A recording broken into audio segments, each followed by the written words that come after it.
ಸಾಹಿತಿ ಹಾಗೂ ಹಿರಿಯ ಹೋರಾಟಗಾರ ಪರಶುರಾಮ್ ಕರ್ನಿಂಗ್ ಅವರಿಗೆ ರಾಜ್ಯ ಮಟ್ಟದ ಬೌದ್ಧ ಪರಿಷತ್ ವತಿಯಿಂದ ಸನ್ಮಾನ. ನಿಪ್ಪಾಣಿಯಲ್ಲಿ ನಡೆದ ರಾಜ್ಯ ಮಟ್ಟದ ಬೌದ್ಧ ಪರಿಷತ್ತಿನ ಕಾರ್ಯಕ್ರಮದಲ್ಲಿ ಡಾಕ್ಟರ್ BR ಅಂಬೇಡ್ಕರ್ ಅವರ ಮೊಮ್ಮಗ ಭೀಮರಾವ್ ಅಂಬೇಡ್ಕರ್ ಅವರು ಈ ಪುರಸ್ಕಾರವನ್ನು ನೀಡಿ ಗೌರವಿಸಿದರು.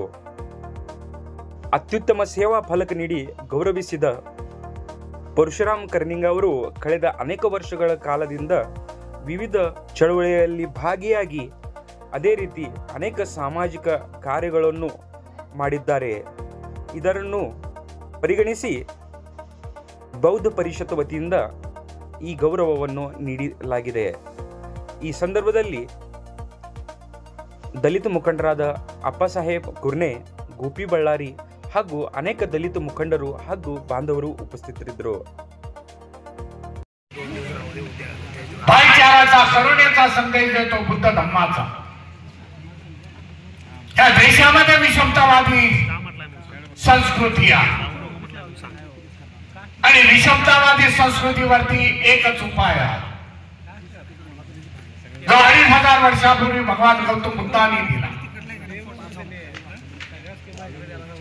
आणि तोच संदेश घेऊन आज जे बौद्ध राष्ट्र गेले ज्या राष्ट्रांनी आज बौद्ध धम्म स्वीकारला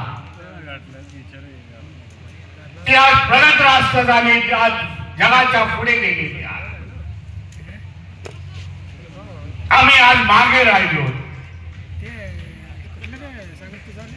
मूळ विचार आमच्या भारतातले होते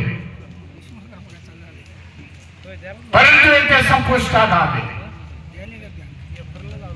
बाबासाहेबांनी धम्माचं पुनर्जीवन केलं.